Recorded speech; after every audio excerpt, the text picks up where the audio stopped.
Okay.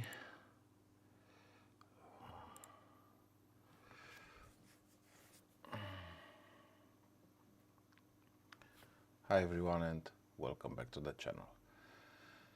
I'm currently capturing Jupiter live with my Skymax 127 and a dedicated astrophotography camera, the Altair 26c.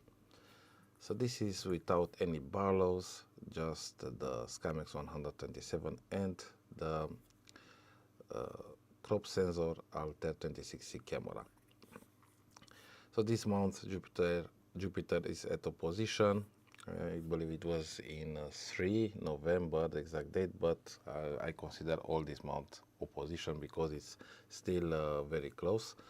And if we have good seeing, we'll be able to get some amazing captures with a decent telescope and a planetary camera, or in this case, even a deep sky camera.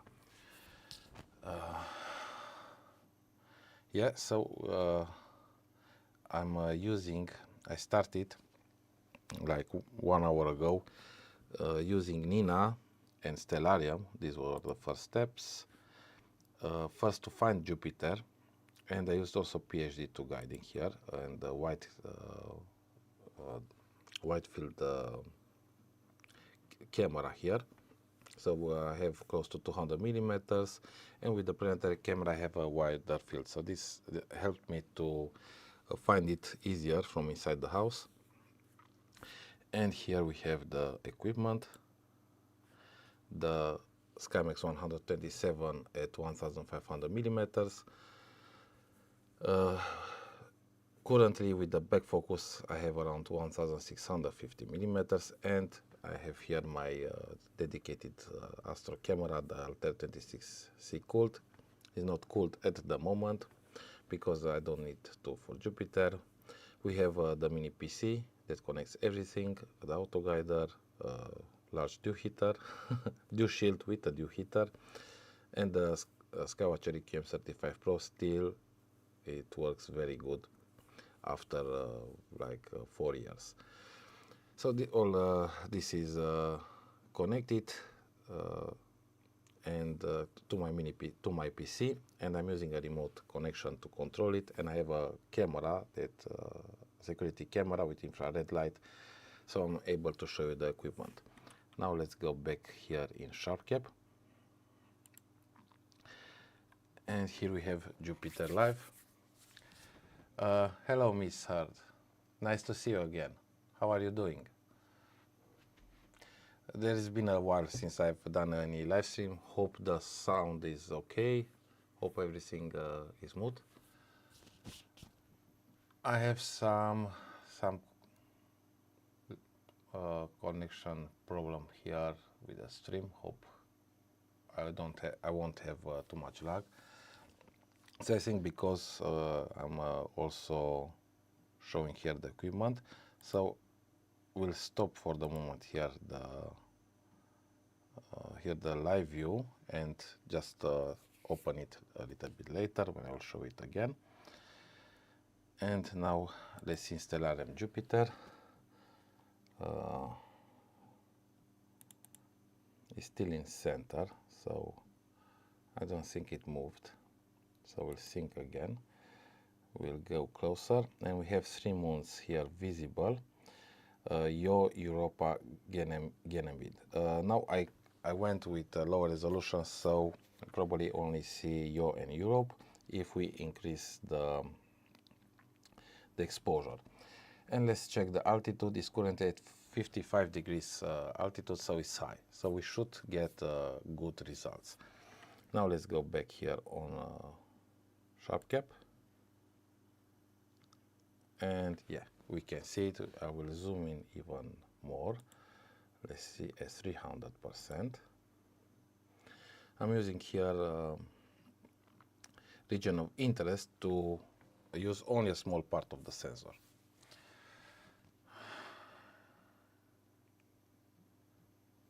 Full volume and problems. Let's see. We'll try and get higher here. Okay, here seems fine, but we'll check the volume in OBS. Just a second. Let's see if we can get it higher. Yes. What about now, Miss Herd? Can you hear me better? I raised the volume. Should be better. And soon I will finish copying the SAIR files, and I think the connection will be better. Because they occupy a lot of space, I need to delete and copy, delete and copy. So here I will delete this in a few moments. Once it will, they will finish. I will finish the download. Okay. So a little bit better. I think it's the connection because the mic shows. Place it closer, but the mic shows is okay. We'll check also here if I can do something in OBS to make it better. Okay, first let's delete. Yeah, we have the files, and now we can delete them. So let's make some space here available. Delete these files that we just copied. Yes. And now let me check, see if I can get better the connection.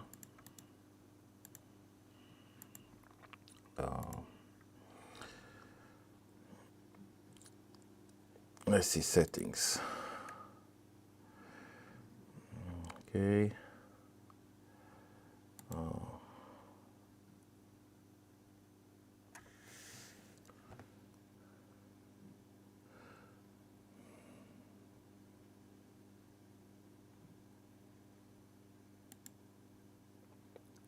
Okay, so the resolution, it seems I cannot change it now. By mistake, I left it for 2K resolution. So I think this might be a problem. Yeah, I don't know why it doesn't let me change now. We'll check next time, and we'll try to make the settings better here. Yeah, for recording it's Full HD, but seems on streaming for some reason I have 2K, so I think this affects also the audio. Okay, let me go and make it larger, higher a little bit from the settings. Okay, so now, but I don't want to go too loud because they will be very loud. Okay, so let's go back here and go in in sharp cap, and let's check Jupiter again. 300% zoom.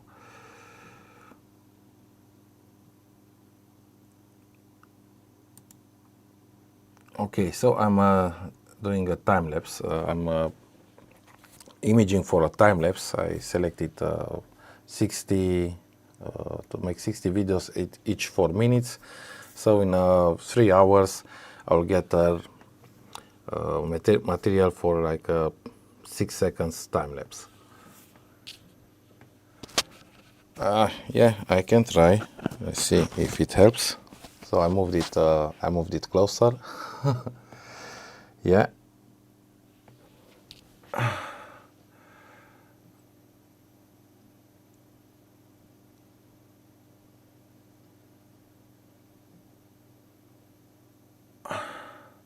I will try also here to write on chat.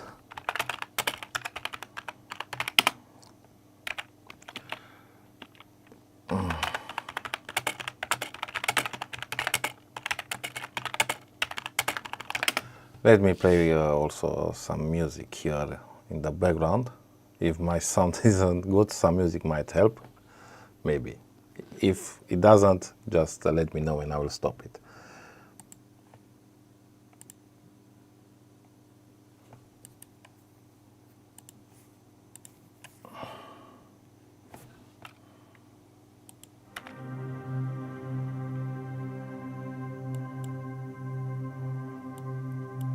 So how is the music going with my voice, by the way?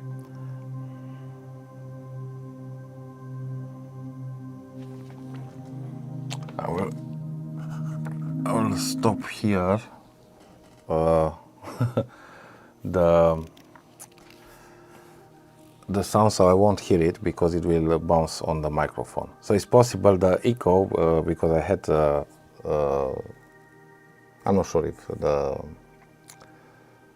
stereo had anything to do with the sound, but I just stopped it to be safe.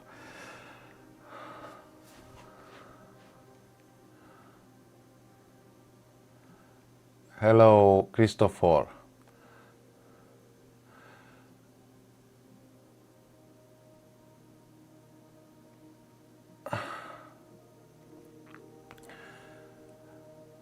I'm streaming currently from Europe, Romania, Transylvania region, Bortle 4 sky. Doesn't matter so much at planets, but if I'm doing astrophotography, especially galaxies or reflection nebulas, it helps a lot.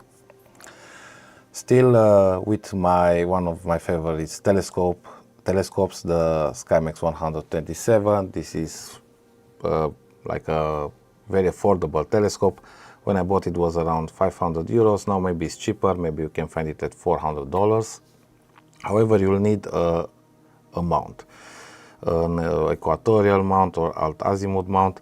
So this will cost you some, depending on the mount, could be from $300 to $1,000 or more.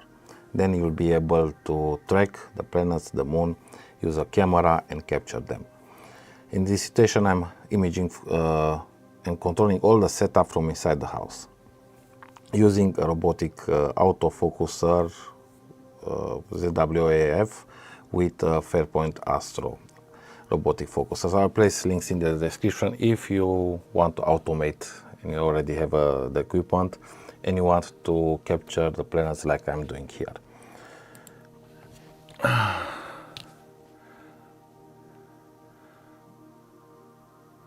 So I'm using the Altair 26c. I'll show you now the equipment, go back and show you the equipment.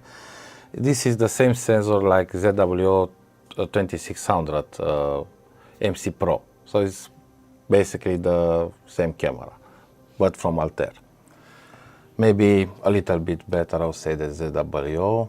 I heard that they had more problems, ZWO. Oh, yeah, well, for the, as I mentioned, for the planets and the moon, light pollution won't matter so much. We'll make soon also a review with a filter, very good to image galaxies, star clusters and reflection nebulas from cities with light pollution. So this filter will keep also the color balance and remove part of the light pollution. It will ignore it and give you much better results than without a filter.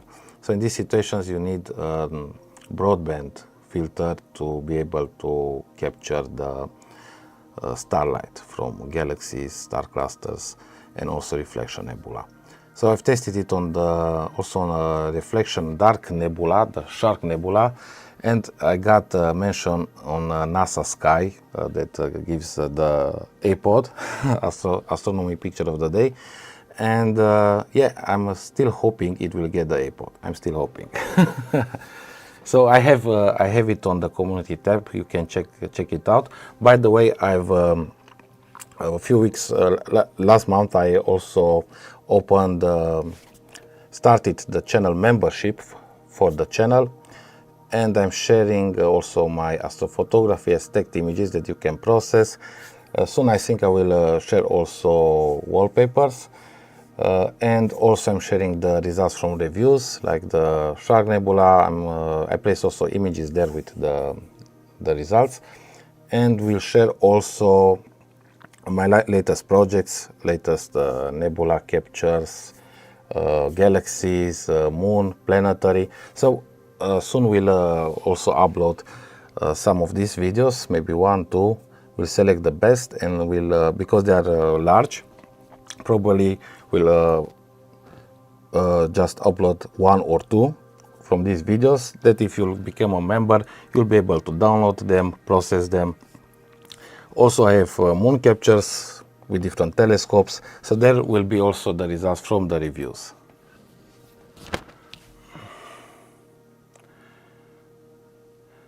So yeah, Christopher, this filter that I mentioned, you can find, check the community tab. I will make a review soon. It's called the Optolong L Quad Enhanced filter. So this is a very, very good filter. I didn't test others like this. The ones that I've tested in the past, they are not as good as this one. So this probably might be one of the best filters that you can buy at the moment. I think it's around $150 US. So this is for galaxies, reflection nebulas, and star clusters. For emission nebulas, where you have a lot of H-alpha signal, it's best to go with a narrow band filter. So there, in this situation, I recommend you L Ultimate. I've tested, works very good, and you can image also during full moon. So L Ultimate, but L Ultimate won't do so good on galaxies, star clusters, and reflection nebulas. So basically, you need at least, I would say, 2 filters with a color camera. With a monochrome camera, you'll need more. Well, for planetary, currently I'm using, still using Registec 6. It's older, but it's good. I made also a macro. I have a video with that macro. I have to check the name, but it's with the Registec 6, and made a macro of stacking Jupiter or other planets you can stack. And let's say you want a time-lapse, it will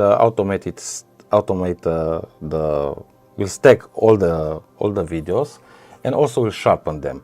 So basically, if you have 30 videos or 60 videos, you can use that macro, and don't waste time to process 60 videos.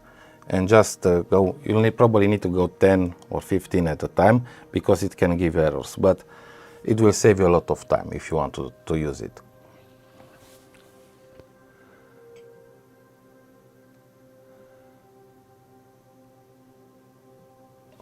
So for planets, you still need a larger, the larger aperture. So 5-inch Maksutov works great.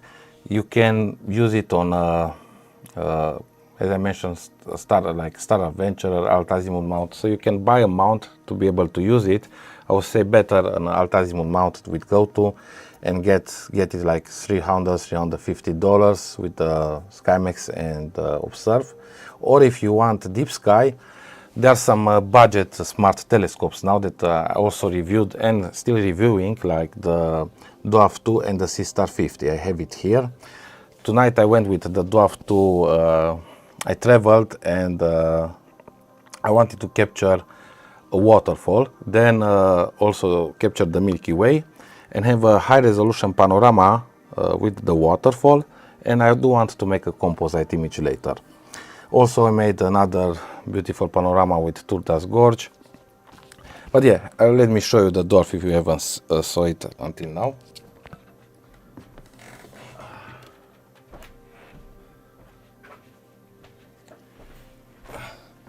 So yeah, this is the dwarf, very small. And yeah, we have also the C-Star 50. I'm making videos with both.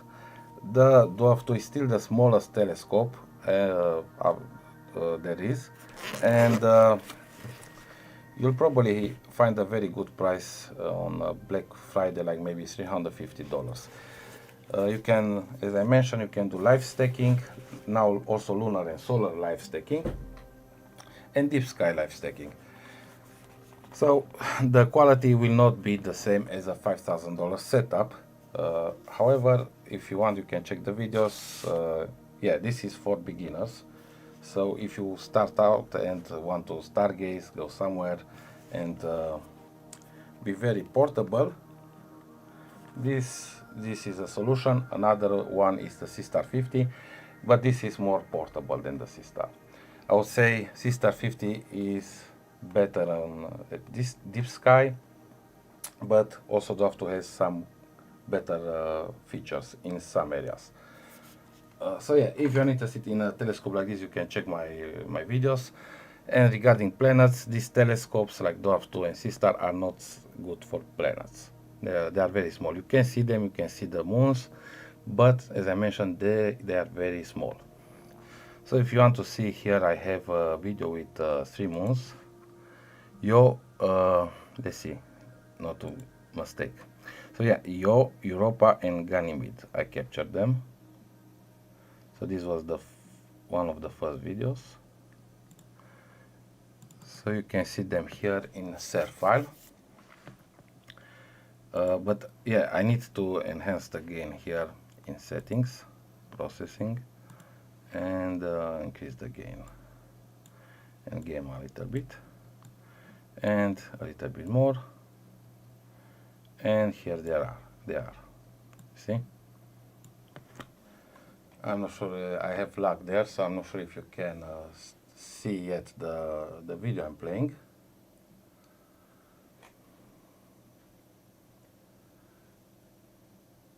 Yeah, so I did overexpose here in the video that I've already captured, so I do not affect the current video. So this is an advantage of using SAR files. Then in SAR player you can do a lot of changes. Hello Tom, nice to see you again. How are you doing, mate?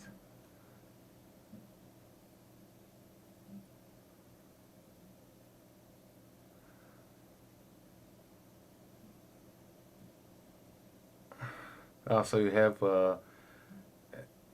ASI 1600 Pro. Yeah, that was a very good camera. I haven't bought it, I haven't used it, but many got very good results.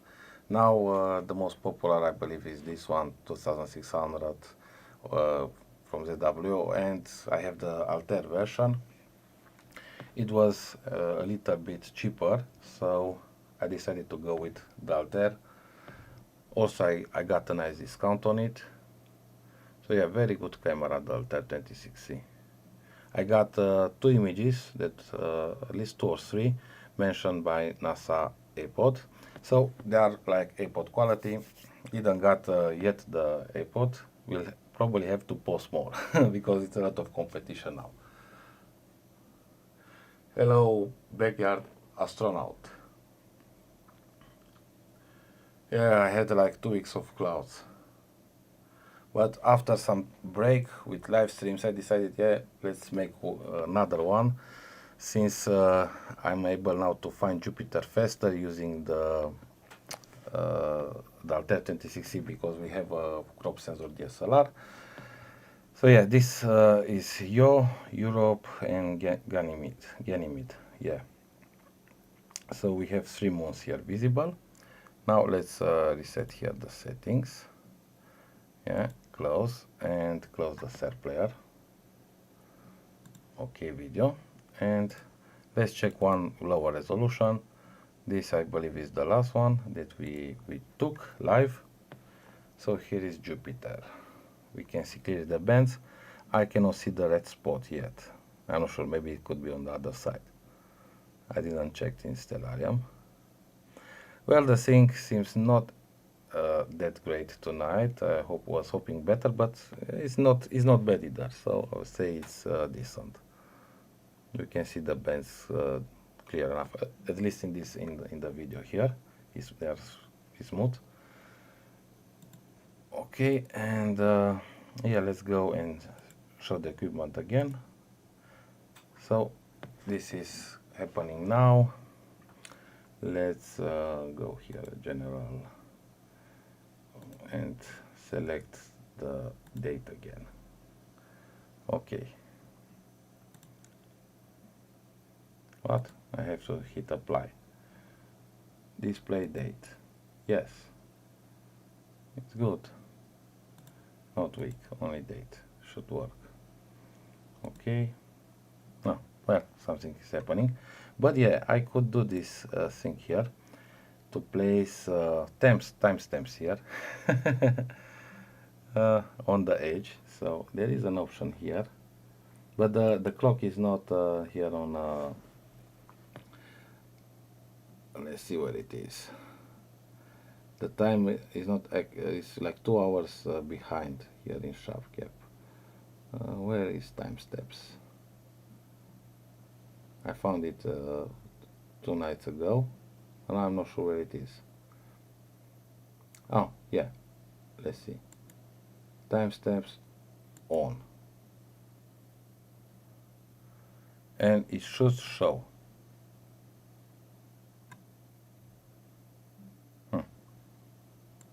Seems it doesn't want to. Okay, off then. Okay, so something happened here, I don't know. It's seeing, or I just lost focus, one of these two. Let's wait a little bit. I think it was the seeing. Okay. Hello, Hand Caldo. Let's see here. Let's search the chat. Hello, love Mu. Okay.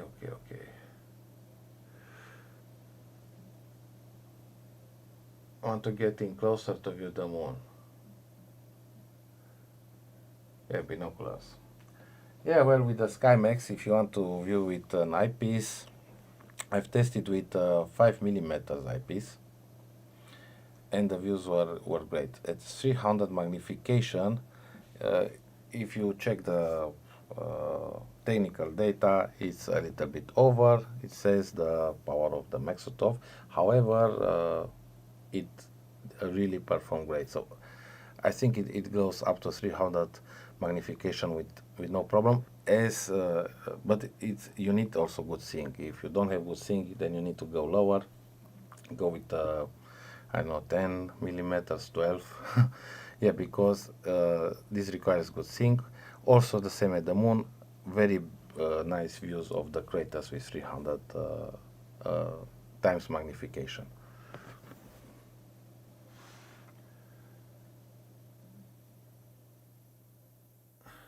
Well, Backyard Astronaut will share 2 videos on the membership share folder, along with also my latest projects, Deepsky, Lunar, and reviews.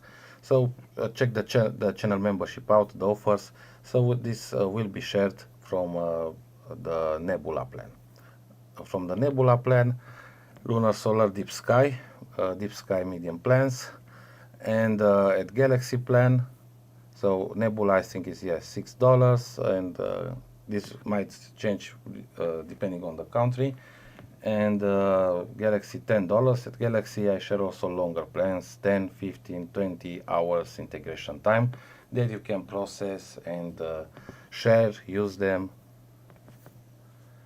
Yeah, but requires to just mention me as that I captured the data. So I have that in a text folder. You can check that out if you will subscribe.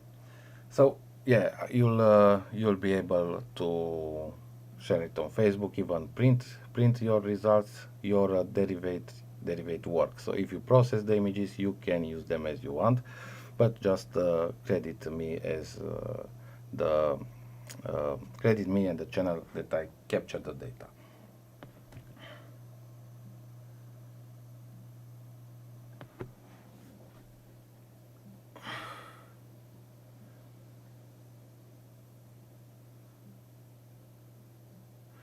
It's one. There are some craters on the other side of the moon that fortunately we cannot capture. I do love one a lot, the Tecnosky crater. So I had some videos with these craters that I used some NASA data, but I processed them. Like on the Tecnosky crater, I processed that video, short video of 30 seconds or 40 seconds. I think I worked like 5 or 6 hours, but I didn't know at that moment that I need to, if I use NASA content, even if I had the rights, it's free to use, but you need to give credits. I gave credits, but to make the videos, if you didn't capture yourself, Then you need also to make voiceover or show your face. I didn't know that, so the channel started to grow faster, got a lot of views. A few videos of 1 million and 2 million views got viral, and then I lost monetization and had big problems because of that. Because I was flagged as used content. The reason was I didn't had voiceover on it, even if the videos basically was unique, even with NASA material. Yes, it was a software that allowed me to with NASA material to process the video, and I made it unique. It didn't matter. So this I lost like 3 months to get the monetization back. Then after half of year, I'm just like getting back the channel on track. I'm starting to have now plus subscribers, not minus. So I deleted like 60 videos that I had with NASA material.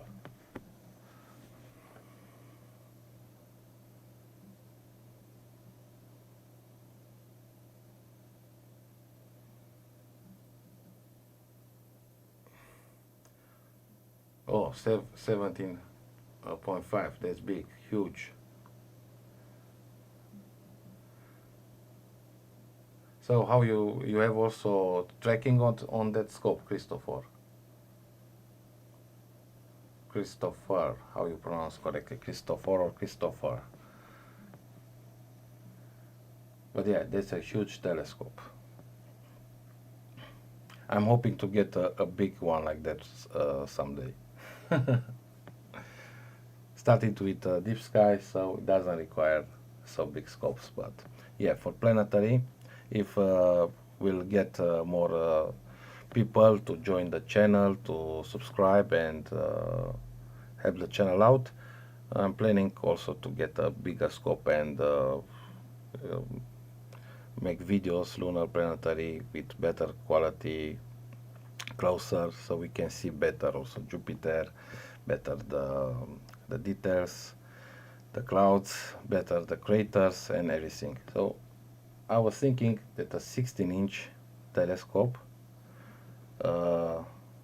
with about 3000 millimeters focal length, and if I will use a Barlow to get it to 6000, if I manage to get good seeing, I would be able to get really close on the lunar surface. And also very important is to use an ASIAIR pass filter with a monochrome camera for the lunar imaging, because then we will block a lot of these distortions that we can see now with color camera.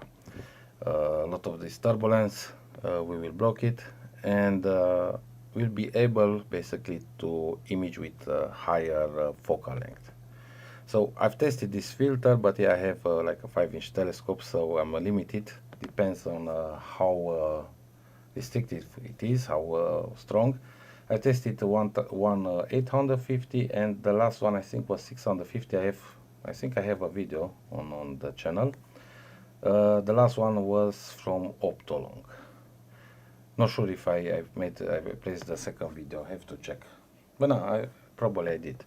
So 650 IR pass from Optolong worked great on lunar, and tried it up to 3700 millimeters focal length.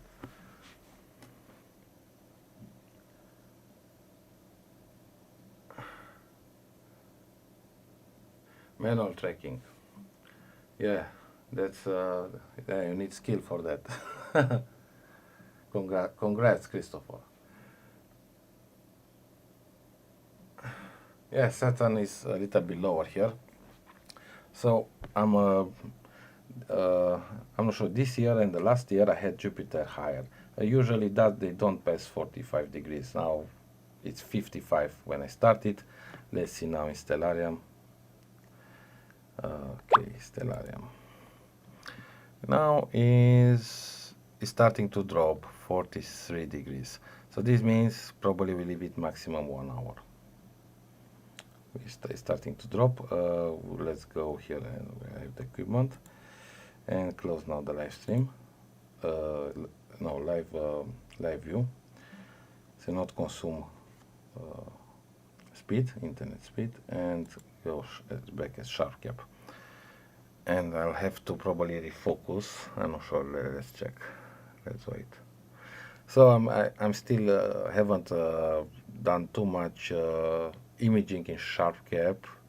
I haven't tested so much the focus assistant tool. I've done the focusing with Nina, and I went live view and selected basically the full well of maximum that I use for star focusing. So I focus basically on the moons of Jupiter. I got the best score at, let's see here, at about 3200 it was. So since then I went back with 100. No, a little bit more, 340. Okay, what happened here? I got a drop here. Oops. Let's go. What's happening? I think the guiding. Yeah, we lost. Let's guide on the other one. Let's stop the guiding and guide on this one. Okay. Begin. Okay, and now there is a problem. We'll have to cancel here. So make a pause. And get the, or maybe we didn't have, but we need to go and try get the position back. Now let's go auto for the moment and get it back. It was close to middle, but a little bit to the left. Okay. Okay.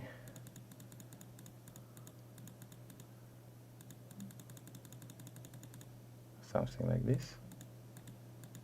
Okay, good. And let's see now 250%. And let's see what happens if we increase the milliseconds here. We can see the moons. Yo and Europe. Yo, Europe.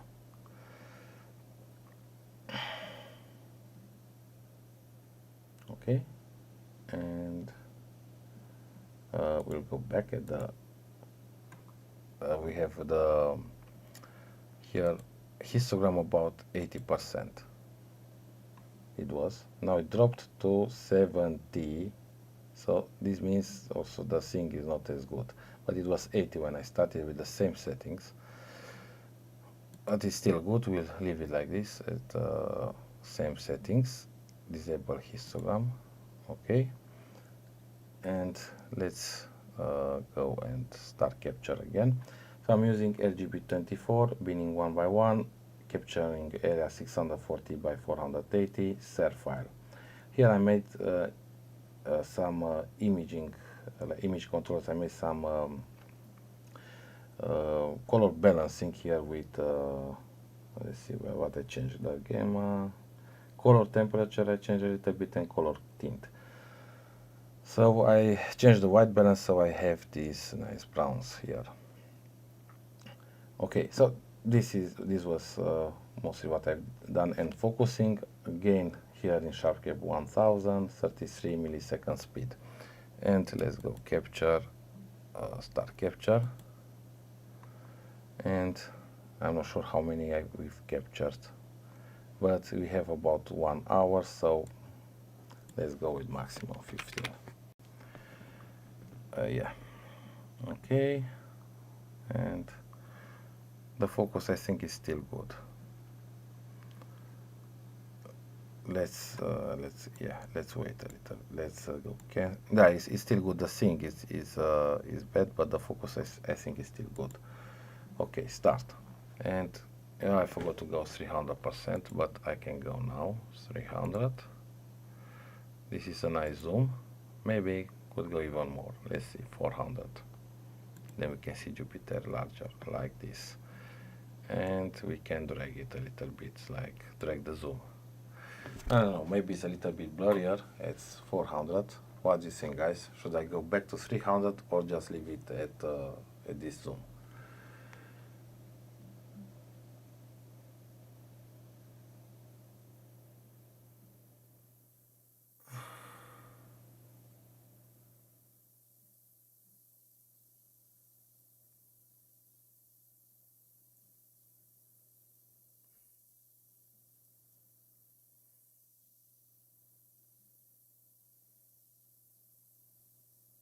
Okay, Mixer, have a good night.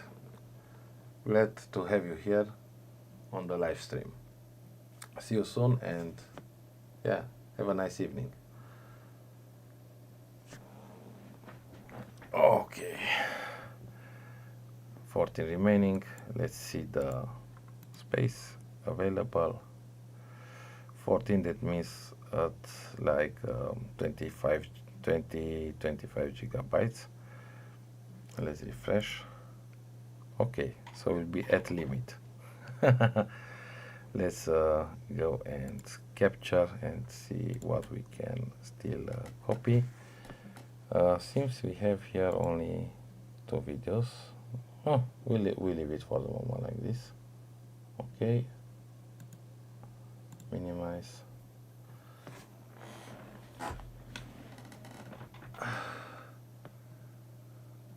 Yeah, well, not great, not too bad either, but now it's not as good as when I started.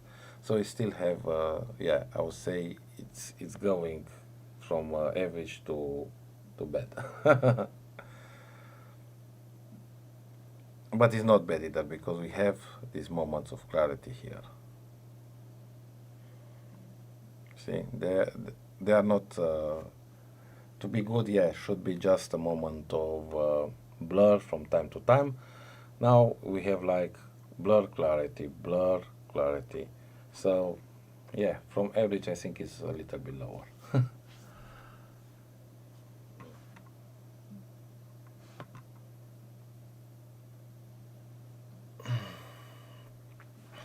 So let's see if the music is still playing or not. I'm sure.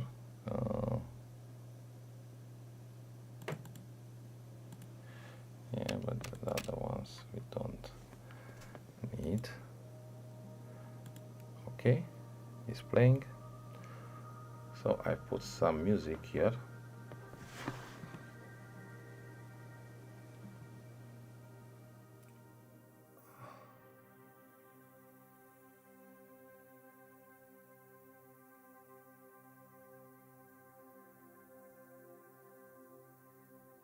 Okay.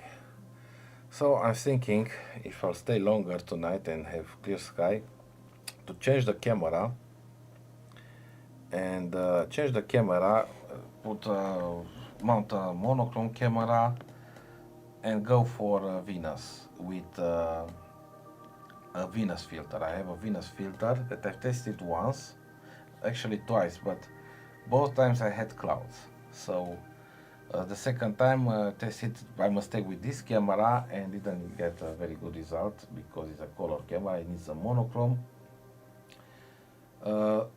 So when it was already morning, until I managed to found it with Barlow lens at high focal length like 3000, 3600. By mistake, I've moved the mount a little bit too much and I lost it. And then it took too much time until I got it back in. It was already daytime, I lost contrast, and I just stopped the test. So one of my targets this autumn is to try, or December, is to try to capture Venus with this Venus filter.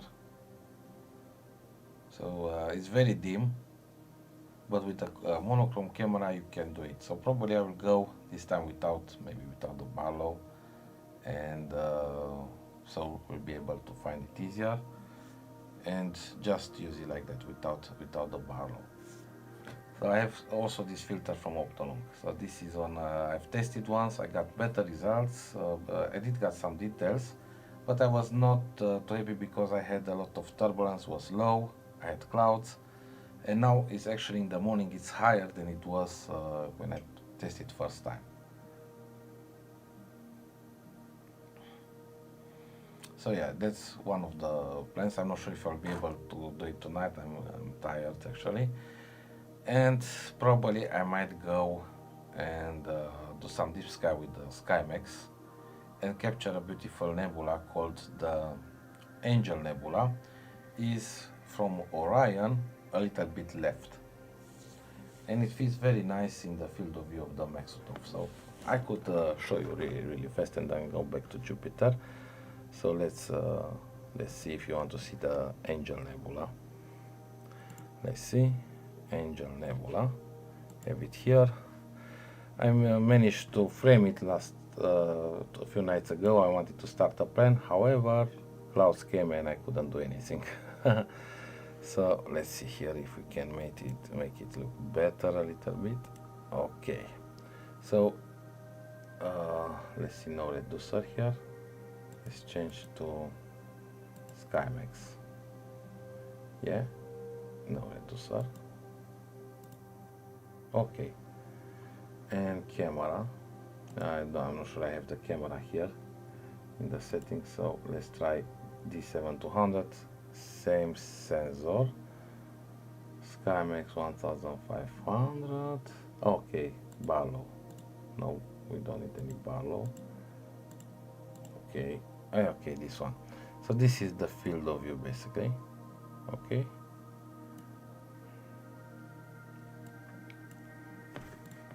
Let's go equatorial mode. So it fits very nice. Very nice. It's a reflection nebula. So I can capture it from my location with good results here in Portal 4 Sky. So I did frame it very nicely. I think I was 0 degrees. This was the position of the camera. I got something like something like this. Oops. Okay, something like this I got for the framing. And when to start, clouds ruined everything. Okay, so let's go back to Jupiter now.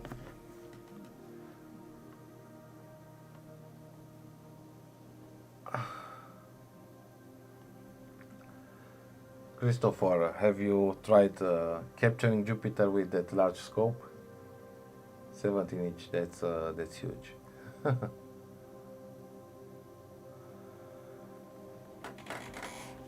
Okay, so Jupiter live. I have here a small telescope. Unfortunately, the planets are too small, but I would like to have the possibility to get a 3 times Barlow here. So with a 3 times Barlow, it will increase the focal length from I think 100 millimeter to 300, and yeah, it will with the 4K resolution here, small pixels, it could be able to show a little bit more details on Jupiter. Yeah, not as the Maksutov, yeah, but would still be nice to have this option with the dwarf. And same with the sea star. They are very nice for stargazing or live stack astrophotography. For traveling, you can use a telescope like this to travel, beautiful panorama, wildlife, capture birds, animals, but not for planets. However, it does capture solar and lunar, and with the new feature, new updates, it does now also live stacking. It's nice. I'm working now on a video review how I used it for the solar and lunar. So this is really nice. If you just want to go, use your smartphone and capture the sun or the solar time-lapse and eclipse, capture the moon, and don't spend too much time. Yeah, very nice to have also a scope like this. Grab and go. Oh, very nice, Christopher. So yeah, you need. I think you need also a large field of view to be able to capture with that. What focal length do you have, by the way? At 17 inch. What focal length?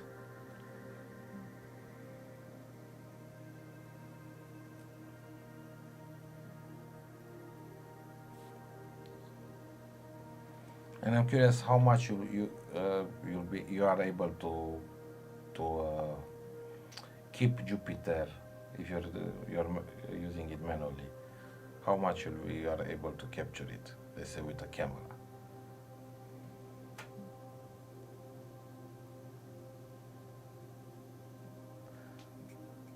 I did use some a small Dobsonian 4-inch,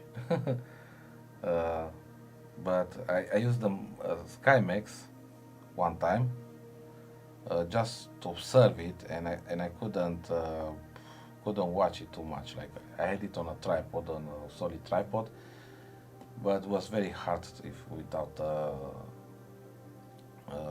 a mount to keep it in the field of view. And moving the tripod, even if it's a solid one, it's a good quality one that you can make smooth movements, smooth panning. I still had vibrations when moving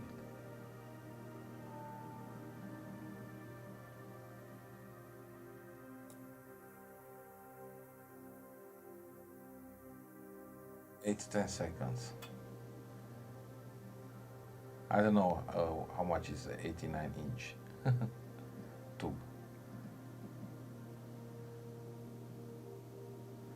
89,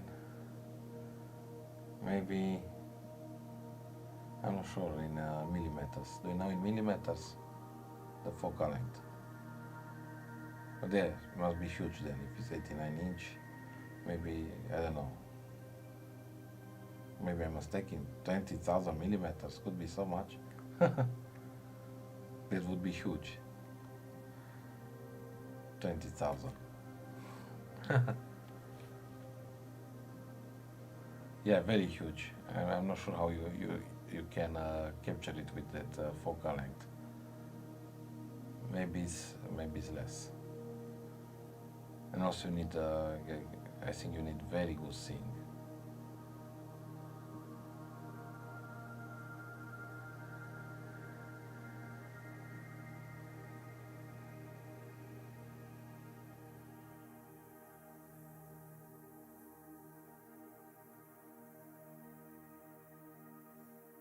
Yeah, and what do you use on remote or the intervalometer to get the next video? Because I guess if you press the camera, she will make vibrations, maybe 1 second or 2. Or you use a laptop, is connected to a laptop. Like I've used a couple of years ago with my DSLR, I used Astrophotography program tool, it was connected to a laptop, and I was capturing from the laptop directly.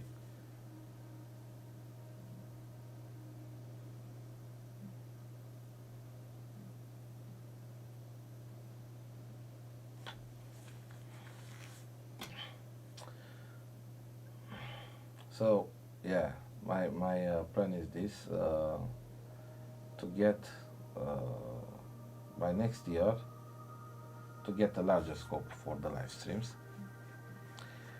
And we'll see. Would be nice to get also secondary Deepsky camera to use them side by side for Deepsky, and from time to time to use a planetary camera to do some lunar or solar or planetary live streams, or maybe also with Altair camera and with another setup to do Deepsky in the same time. Yeah, that would be a nice option.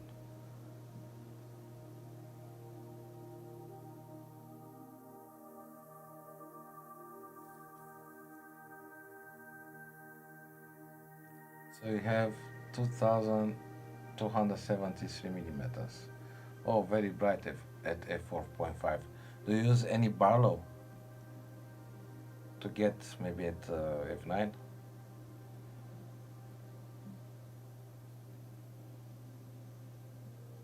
Or then it will be too narrow the field of view.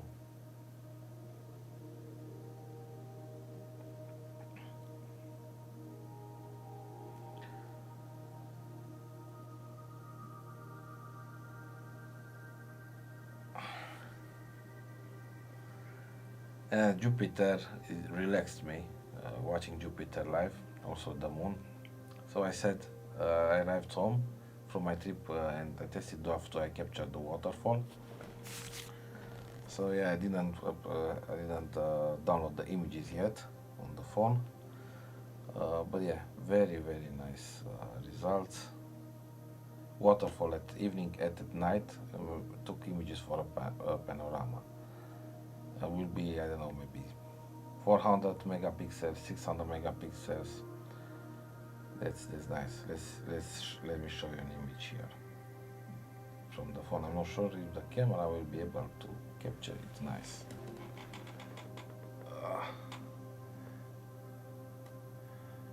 Let's see. So I went with 5 seconds exposure time for this. I'm not sure if, let me go in here. Okay. So you need skill to hold the camera. It's too bright. Too bright. Come on, get good exposure here. I wanted to show you, but it feels too bright here. I don't know, maybe let's try another one. Let's see this one. It's still too bright, or maybe this is better.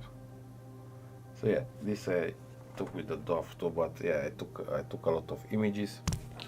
I still need to download the data, and it's nice to have one of these to travel with and do some also terrestrial terrestrial captures in 4K or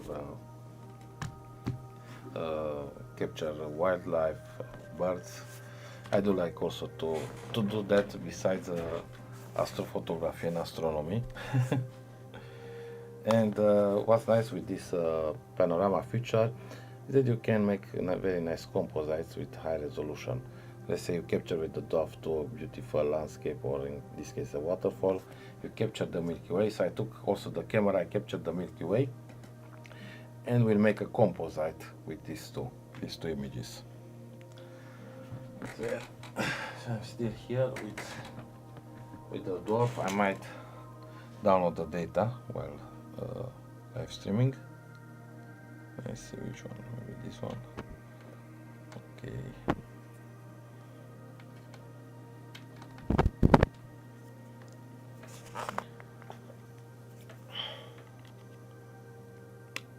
Okay, and now I'm just turning it on. Oops. Yeah, it moves now. Before it didn't, but with the new update it moves. So now it's on, and we'll download the data while watching Jupiter live.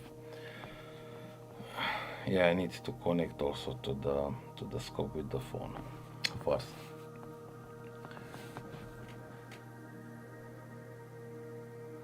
Yeah, now Barlow, perfect for Jupiter. Oh, very nice, Christopher. And then when it gets to the end, I stop the video and then tap the tube. Yeah, I think I read that. Yeah.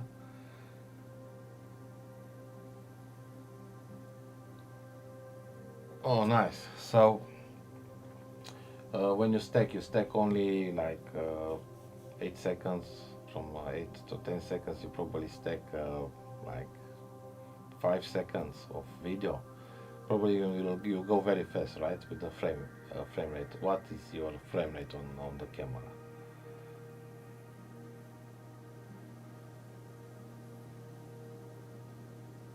Yeah, like imaging, I do believe f4.5 is fast, but yeah, you need but it's high focal length, so if you're not tracking, I'm not sure how much you can go at that focal length. Can you go, I don't know, 0.1 of a second, or you need to go even lower?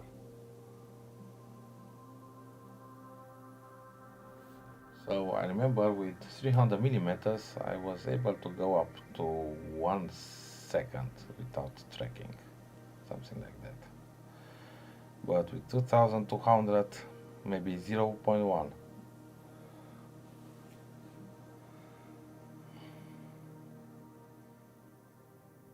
So yeah, on Orion, I think I was able to go maximum 1 second with 300 millimeters on a tripod. So at 2200, I don't know, maybe 0.1 or even less.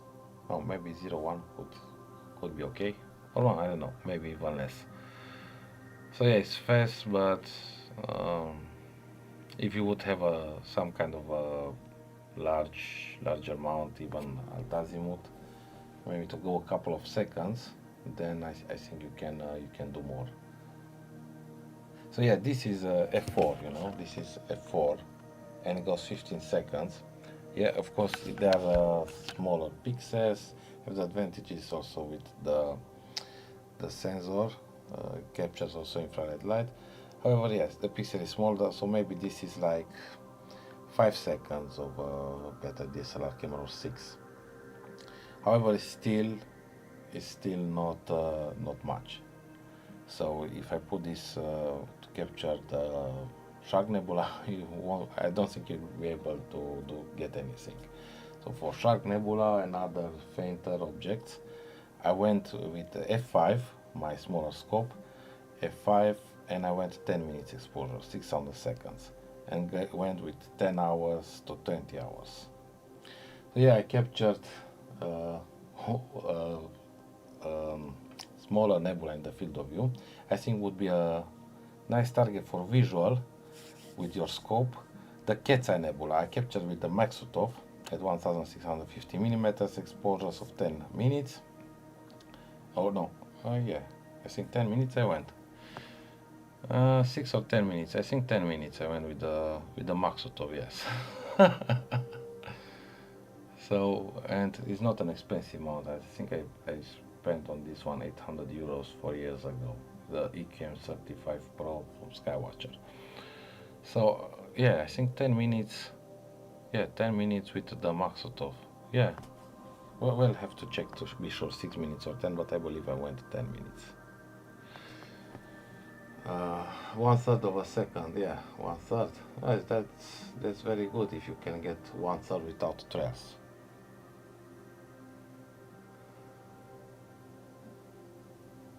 Oh wait, let me read before.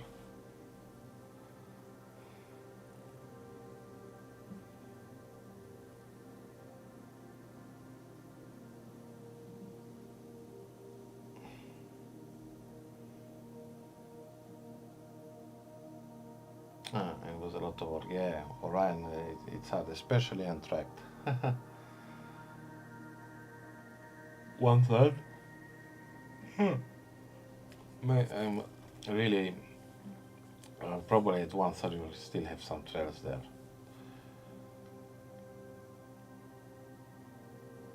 At 1/3 of a second, I think I had when I went with DSLR actually lower. It was like 1.2 of a second, 0.5 seconds to not have visible trails.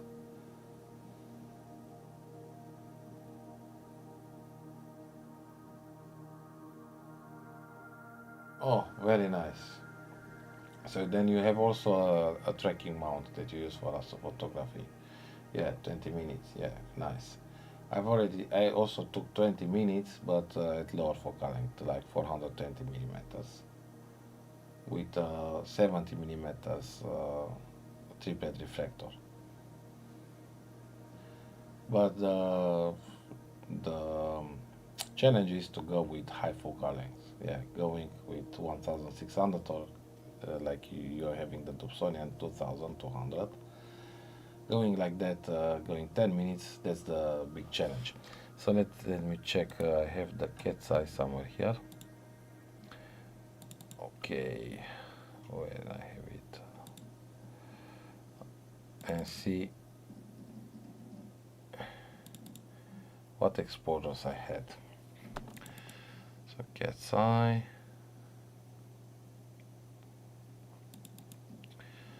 So 600 seconds. So 10 minutes I had, yes, 10 minutes. So I went 10 minutes with the Maksutov at 1600. It was a very good challenge. Yeah, for me with this mount it's I would say very good mount for for the price, and now it's also older. I think it's very important the balancing and calibration, and if you do these two good, then you can go also longer exposures. But yeah, up to also the guiding matters. So I'm still guiding with the 190 millimeters guide scope. So the guide scope should be with higher focal length normally to get improve the guide performance. However, even with this guide scope, I managed to do this. So 10 minutes, that was very good for me. It was a challenge. Celeson CGX. I haven't tested that. So on mounts, I have this Skywatcher. I have an also Star Adventurer, and I do have like another two smart telescopes that they are all in one. So mostly I've been using this mount with telescopes up to 6-inch, most of the times for astrophotography, but as you see here also I'm using sometimes for lunar and planetary. Okay, so let's go here, mini PC. So yeah, the thing is starting to be a little bit worse. So we'll go take a short break, and I'll be back in about 5 minutes. So I left some music here, and I'll be back.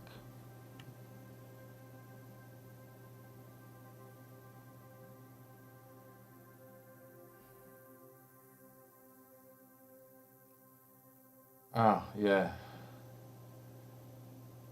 Yeah, if you're not using a cool camera, darks are a pain. Like 2 or 3 years I used the DSLR until I bought the cool camera. Yeah, 3 years. Yeah, it was a pain to take darks every night. It was a pain.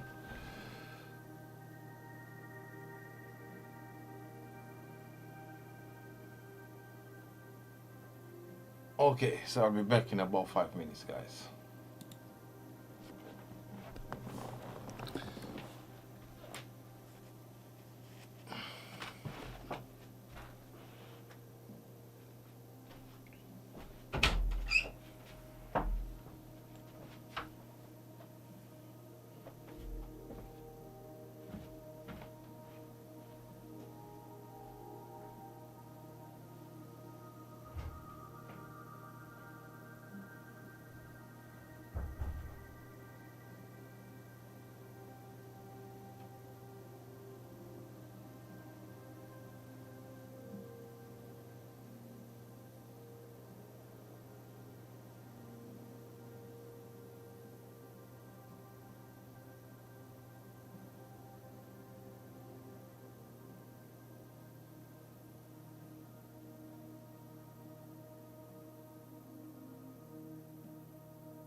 Yeah, so break time over. Let's see how much space I still have on the mini PC before I need to copy some of the captures. Oops, it's going low.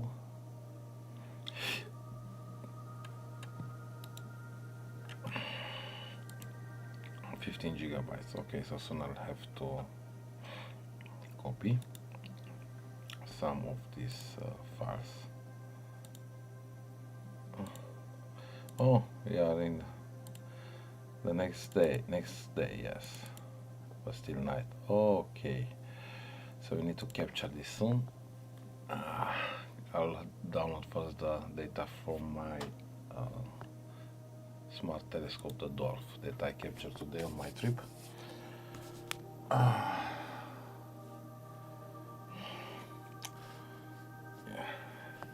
So I'm not sure now. I might need to refocus now. Soon I'll make a break, or is maybe it's the thing. I'm at zoom 400%, so and Jupiter is getting lower, so that could be a problem also.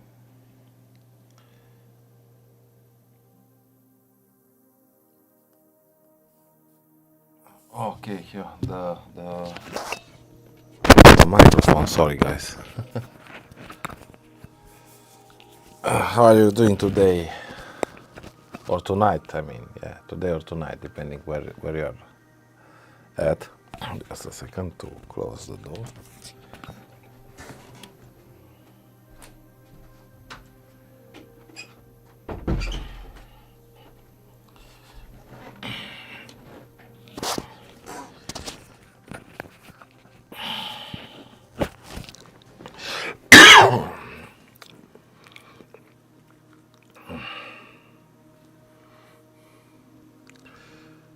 Yeah. Let's see how many we have. 7 remaining. I think I will have enough space for 7. Will be at limit, but I will have enough. We'll try at about 5 maybe to refocus. Might need to refocus also because it's blurry, or maybe after. So yeah, we still have 7, so we'll stop now. Yeah, cancel, and do another 7 in a few moments. So let's try and refocus. Nina. Okay, so 3100. Let's try 3200 now, and let's see if we get better or not. I think yes, it's better. Let's try 6400. So the temperature changed, so probably also the focus. 3400 is blurrier. I see. Let's go 200. 3200.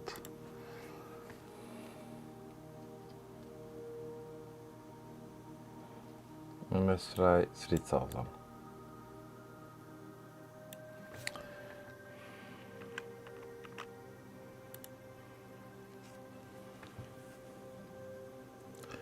I think 6000 actually is better.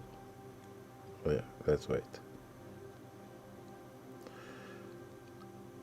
Yeah, I think it might be better 6000. But yeah, it's hard to tell because of the thing.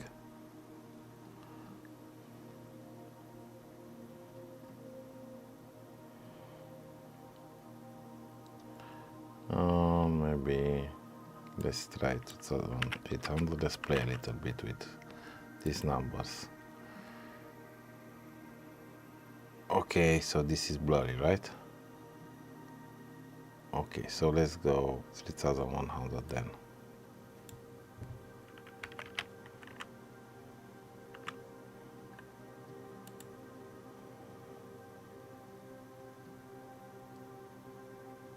Yeah, much better.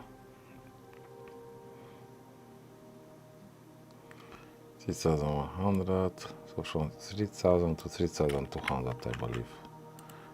Let's try 200 again. Yeah, I think this is better, but the sync is not helping. 250. 3,250.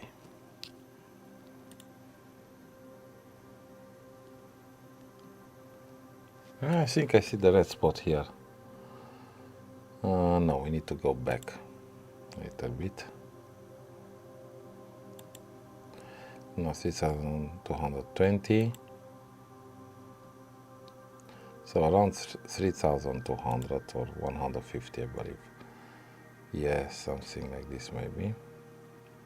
160. 130. 100.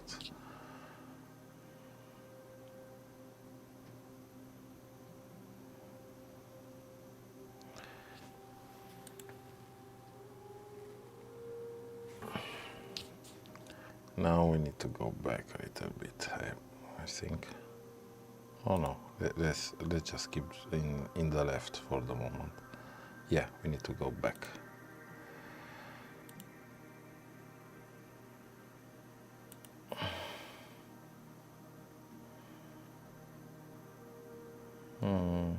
Okay, a little bit more.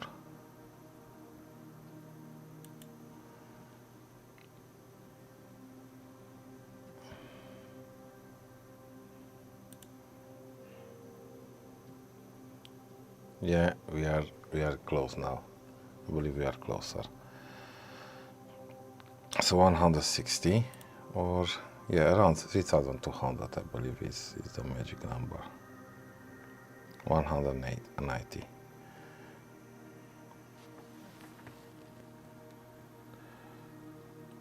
Let's see, 3,100. Let's see again, 150.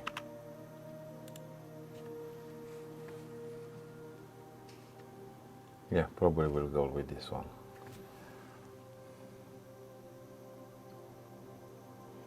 So go between 70. No, just go one on the right.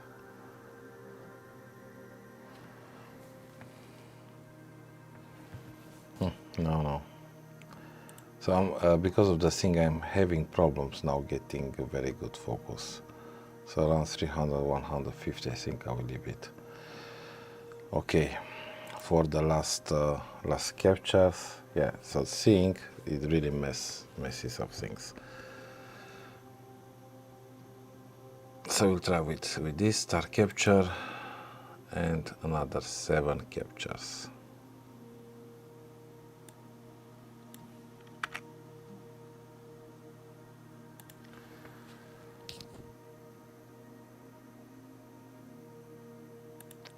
And maybe go to 300. Let's see, maybe we are also too zoomed in.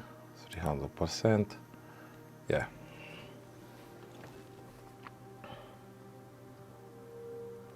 Let it as 300. We are also guiding, so it will keep your Jupiter in the same position. Okay. What's going on here? We're losing the star. Interesting. Let's go tools. We are losing the star. I don't know why. Not the star, I mean we are losing the moon. I think we are guiding on you. Let's try on this one, on the other one. Let's stop and begin looping again.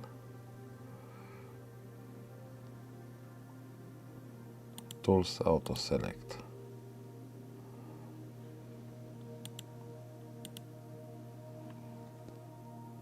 Doesn't want anymore. Let's try on this one.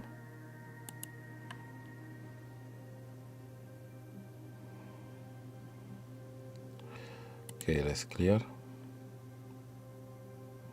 I need to refocus a little bit. Oops. No, it's actually worst. Let's go back, stop, and start again on this, on Io, I believe.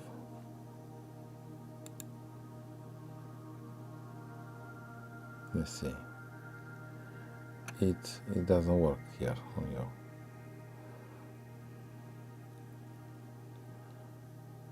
Let's try on Jupiter.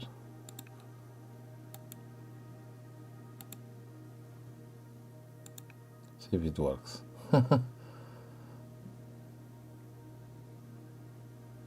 Nope. So this one still works, but not the best. Okay. So we still have it in the field of view. That is good. Okay. So download some data with the telescope until it's still capturing Jupiter. So yeah, the thing is starting to go bad.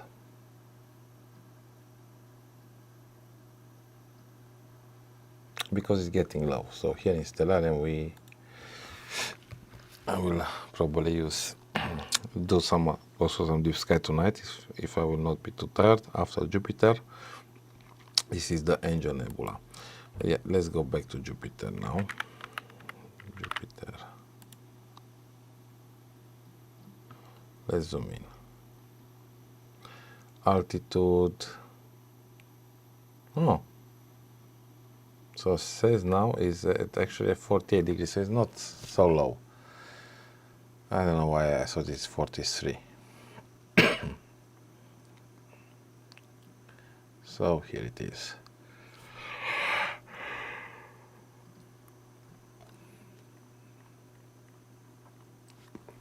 So we have here Io, very close. I was guiding on this moon, Europe, and Ganymede here. Ganymede, I think, is the largest moon. And now I think I'm guiding on Europa here. Okay, so let's go sharp cap again. Starting to get fuzzy.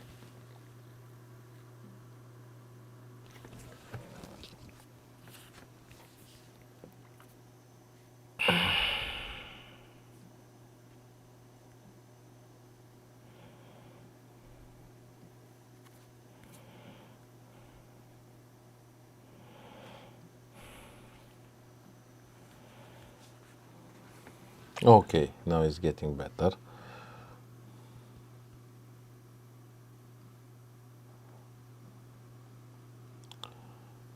Let's see again the focusing. Let's go one.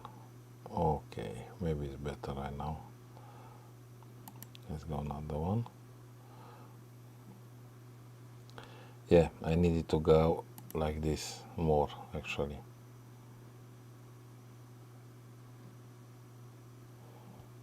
Okay, and we're starting to see the spot here, the red spot. So yeah, I think now it's actually better. Yeah, we're starting to see more details, but you see the atmosphere is it's a problem.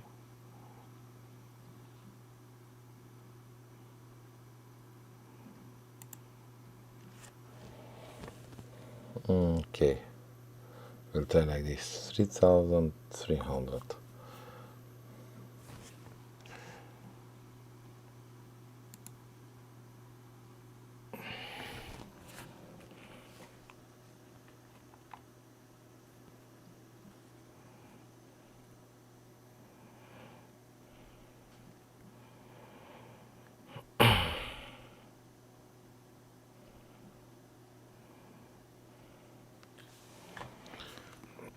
I'm trying to connect the dwarf.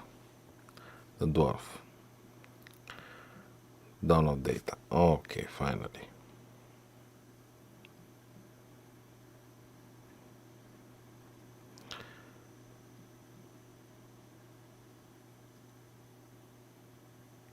Oh, not disconnected.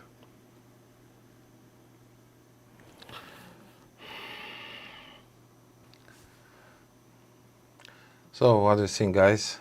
Jupiter live with the Skymax 127 and the Deepsky camera. Here is the let's see where we have it. Yeah, here is the equipment.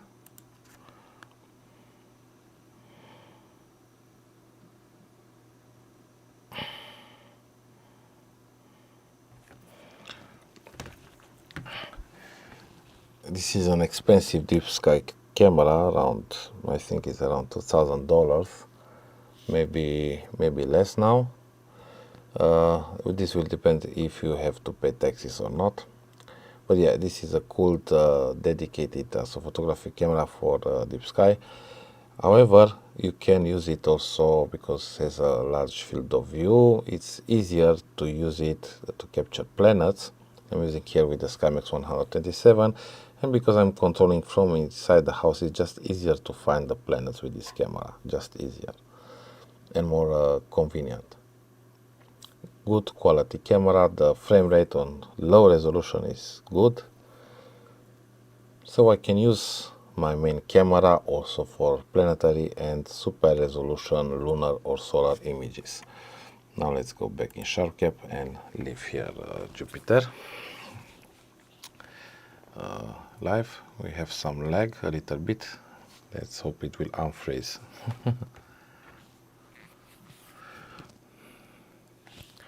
Okay, yeah, we are back.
Okay, so we see better now a little bit the bands. I think we had some strong turbulence like 20 minutes ago. We still see it, but we have more moments of clarity now.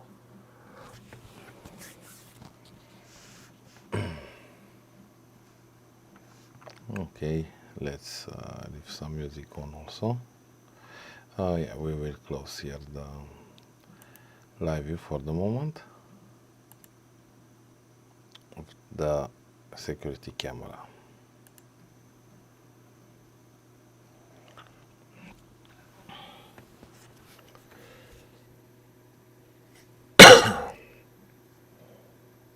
Sorry.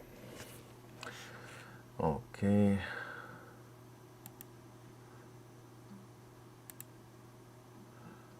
I'll get the chance to see what I've captured tonight.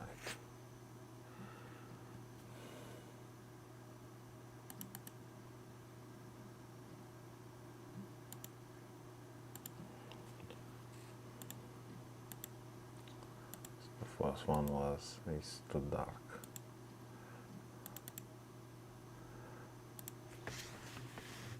Okay, so now we are talking. This was better.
40.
Oh, this is part of the panorama. Oh, you won't see it.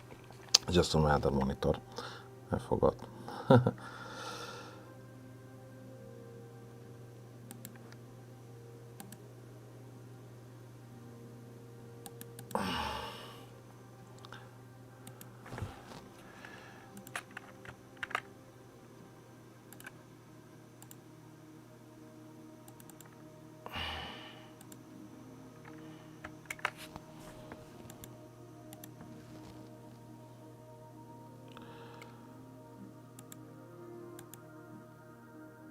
Okay, so we finish with the dwarf.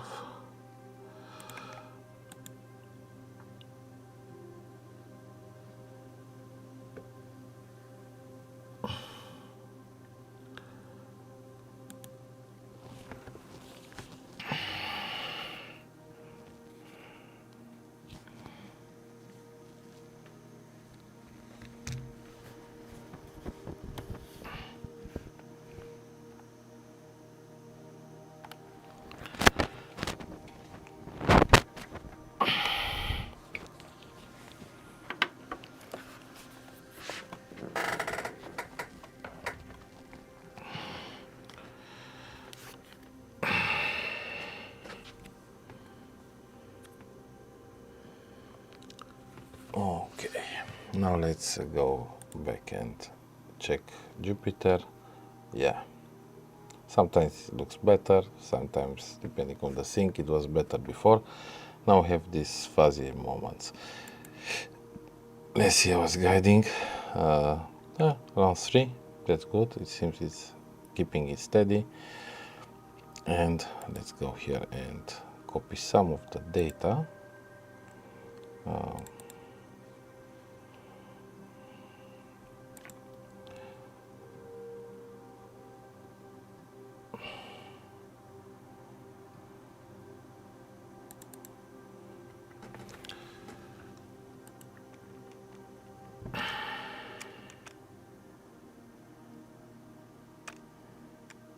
Okay. Let's go only a part for the moment. Okay, let's see this. Okay, up to 8.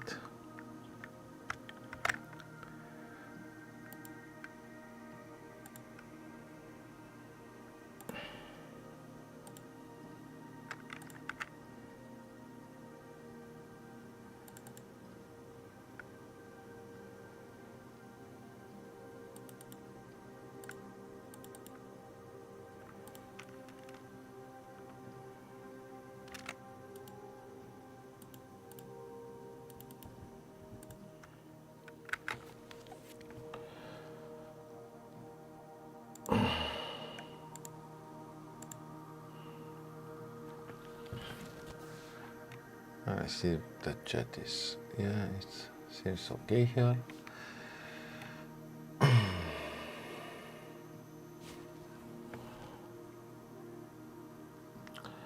Good, let's see altitude in stellarium, altitude 46, still good.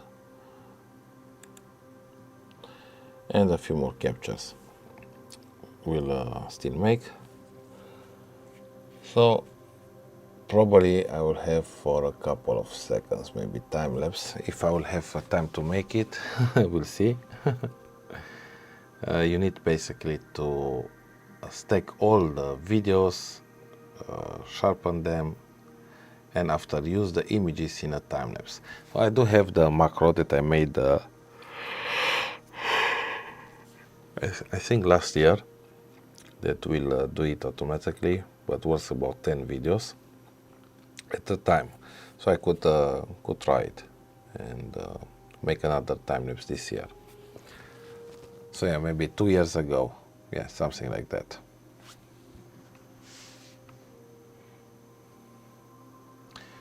So, do you relax watching Jupiter live?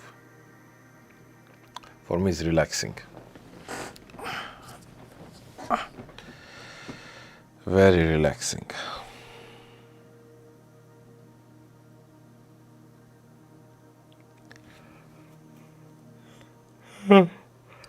I'm getting also sleepy.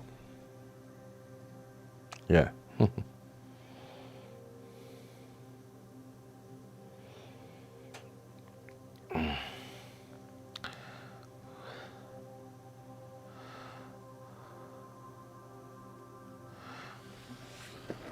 So, I have a warning with current bitrate of the stream, so I need to figure that out.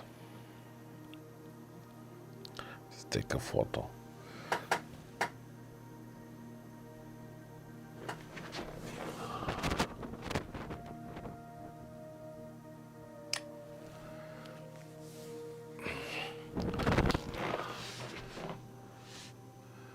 Let's see, can I make this larger here directly on the monitor?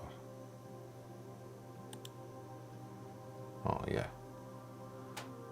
And I cannot see the chat. Okay. So we'll go a little bit back on the phone. We'll go here in the kitchen. Let me know in the comments if you have any questions. We'll still answer on the phone. Okay. So we'll just close the camera for a moment here from OBS until I will be back. Okay.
get some for music. Okay, music.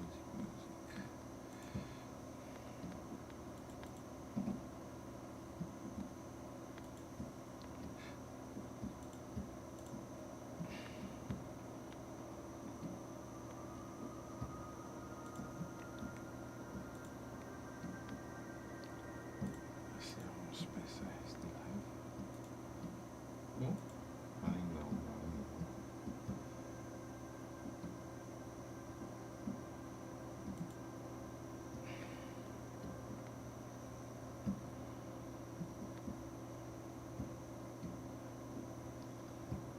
Well, I need to raise the gain a little bit.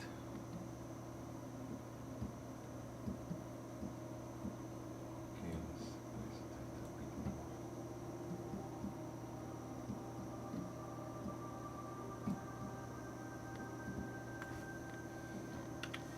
What is more? Okay.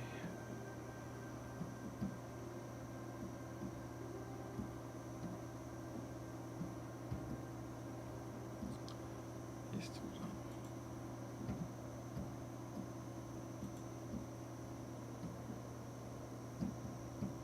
Yeah, 70 is better than 60, so it's dropping a little bit in quality. The thing is not so good.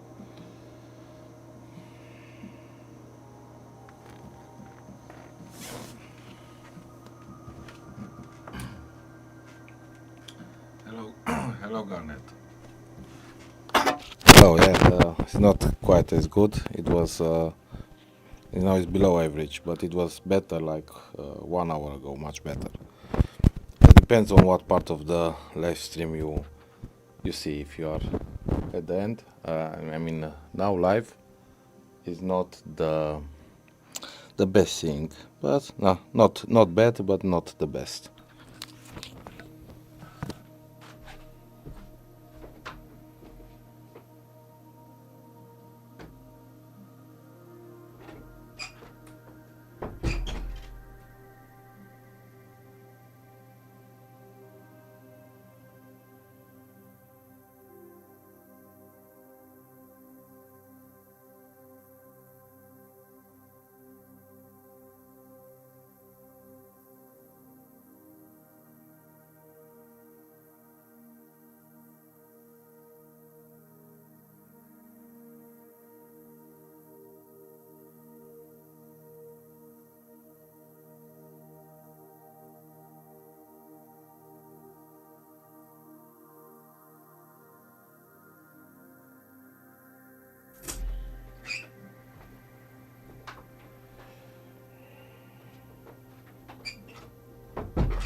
Since I have lag on my phone, I don't see the latest messages.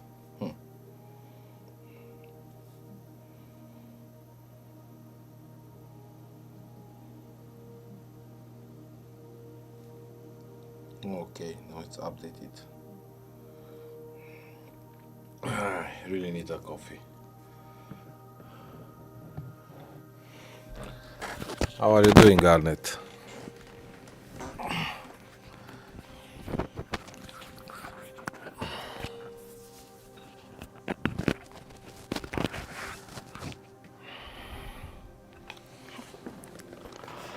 So let's go to gain.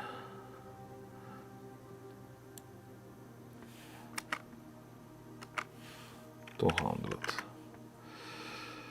So was 999 gain to get and had 80% histogram, and now I'm 200 gain and I have 72 histogram. So this means the thing dropped.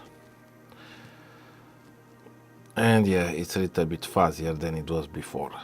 So I need to check now if I downloaded the data. Yes, I downloaded.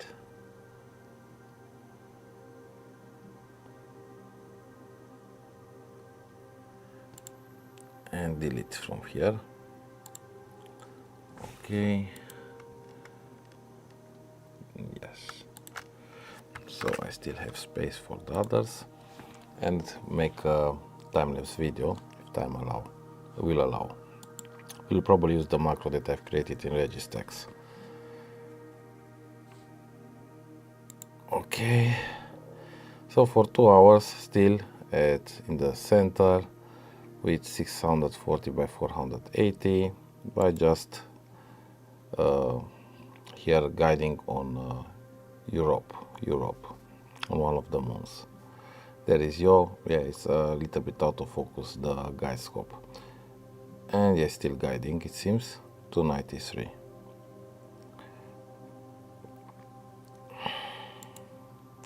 Using here to autofocus Nina, but now I think the problem is the thing, the main enemy.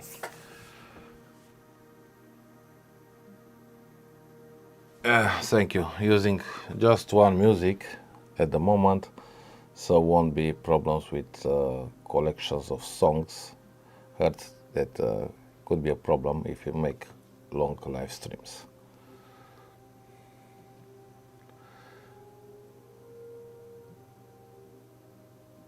Yeah, well, I'm not quite as at the pro level for planets with the Skymax. Yeah, I would say the Skymax 127 can get you into the intermediary, beginner intermediary. Yeah, so definitely a smaller telescope will get you to the amateur part. But this, I think, is in the doorways. Yeah, still a very good scope after a couple of years. No collimation needed. Still like a tank. My small,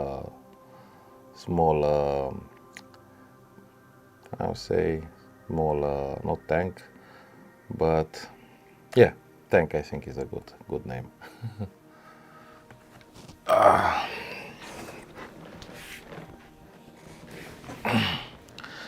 So what happened, Garnet? You gone missing like for a couple of weeks.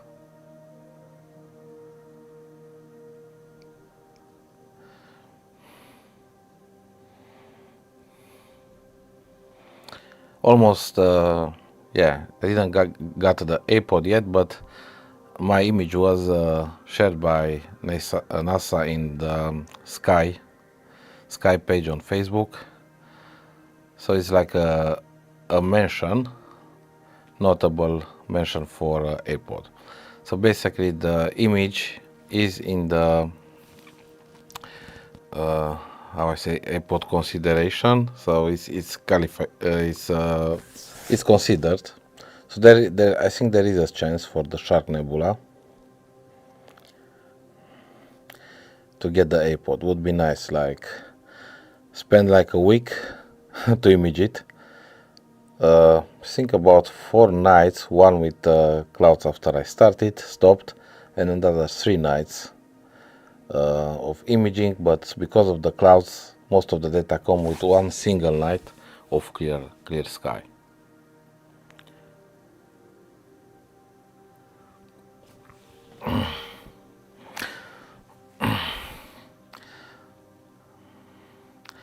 So my friend, I send you then the links and everything about the membership. You said you wanted to be the first one, but you didn't subscribe. So seems I got like two members at the moment.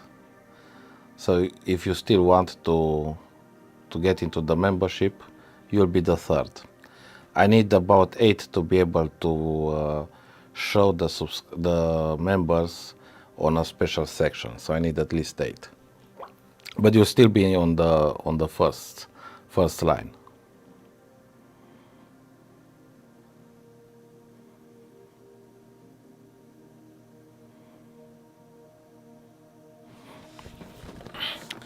Yeah. Okay, let's see if the camera still works. Yeah, it does.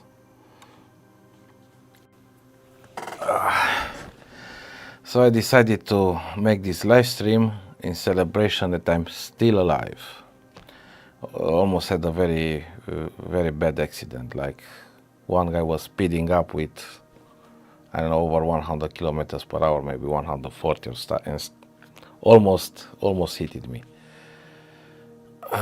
So yeah, happy to be alive, and said, yeah, I need some time with the telescope, with the Skymax, to recover from the emotional stress.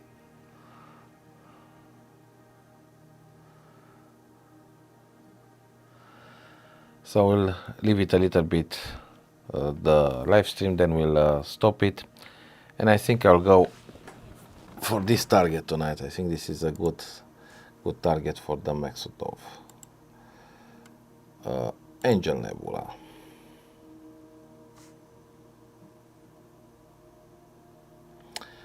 A couple of nights ago I framed it very nicely, something like this. Okay, yeah, it was framed. Went to, after 1 hour of rotating camera, finding the perfect position, and yeah, setting up and everything, went to start clouds and rain. So I took fast the telescope and camera inside. So yeah, probably I'll try it tonight. It's a target. I'm not sure if it will be higher. Yeah, I think it will be higher from your location. Here it's let's say similar with Orion. Yeah, it's left from Orion Nebula. So if we zoom out here, if we zoom out, see that, so the position is actually similar, and I think also in altitude. So currently it is at 34 degrees. See, and Orion is to the right. It's a target that actually I didn't know about, but it fits very nicely with the Maksutov. So now let's go back to Jupiter again. Jupiter. And Jupiter is at 42 degrees, so it's still high. I started at 55. Okay, let's see it here.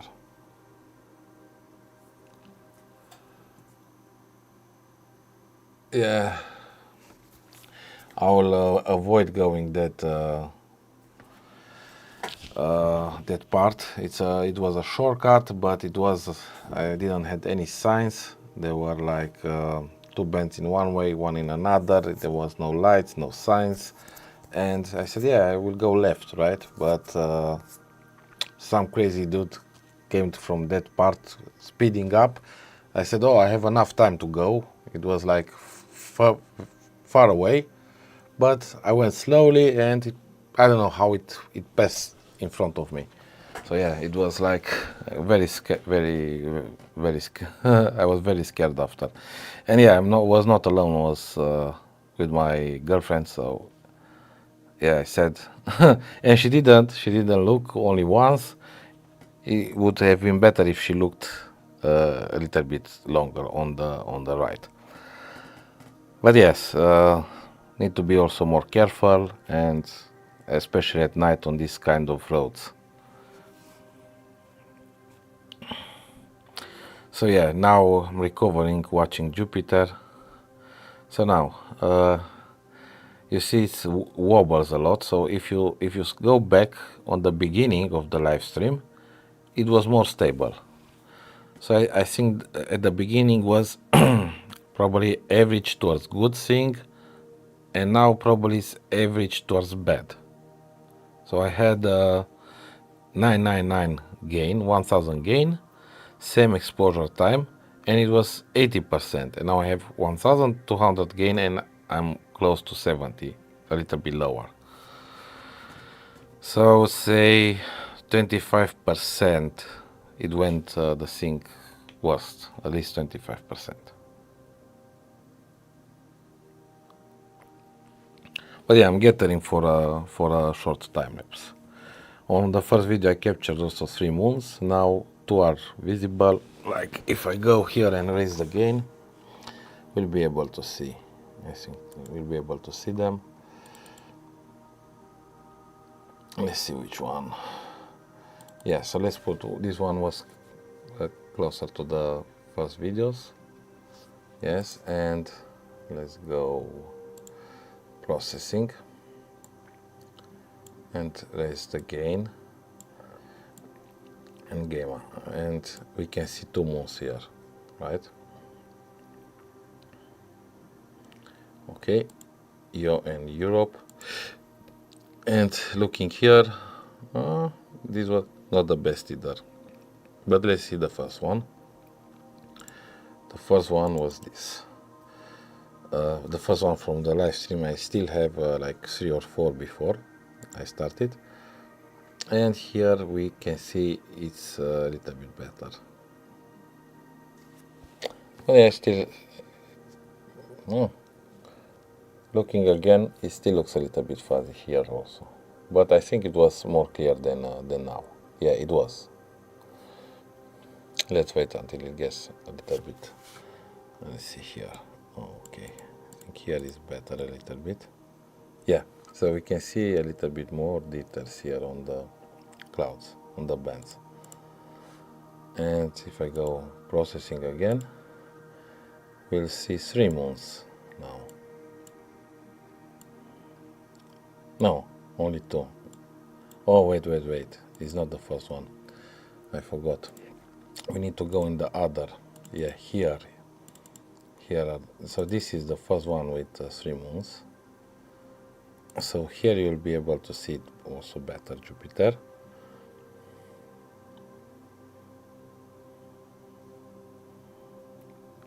Let's go a little bit further. Okay, like this. And here increase the gamma. Okay, and yeah, maybe not so much. Okay, go gain also. And look, 3 moons. Okay, reset.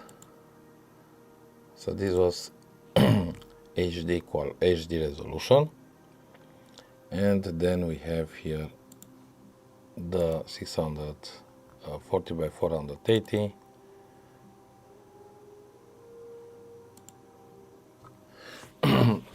So looking at this image, I think it's visible that the thing was better a couple of hours before. Also was higher in altitude. And let's go now.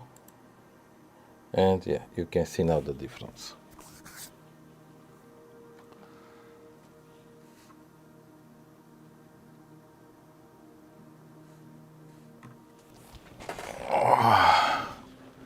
Was a hard day. I went with the dwarf to capture a waterfall, and got it there at evening. The idea was to get earlier, but still be around 5 there when it gets dark, to take a panorama with long exposures to get that smooth effect of the water. But yeah, I already got around 5 and 15 minutes there when I set it up, so I had like 15 minutes to capture it until it gets darker. Looking now at the photos, they are not as good as I want it to be. I should have started at least 15 minutes earlier. But luckily I got the idea to use the flashlight, the headlamp. I did some light painting and did the panorama and get better results by illuminating the waterfall. So now Jupiter is getting low. We leave it a little bit longer, and probably we'll go and try the Angel Nebula after.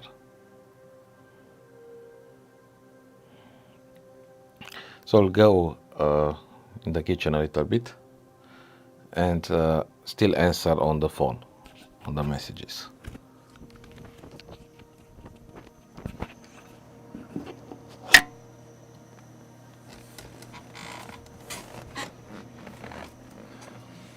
Yeah, well.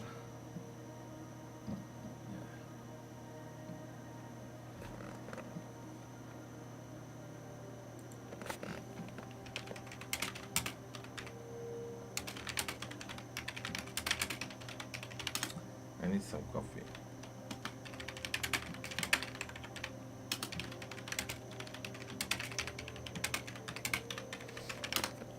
Okay.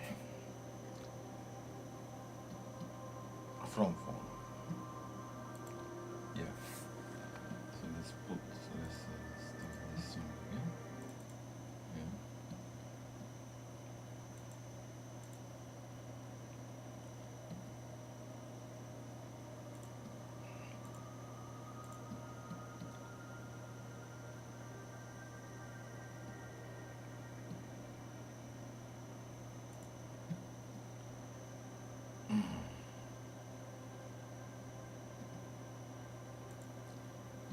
Oh, she's getting fuzzier. Yeah, need coffee.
Okay, so starting to have some clouds, I believe.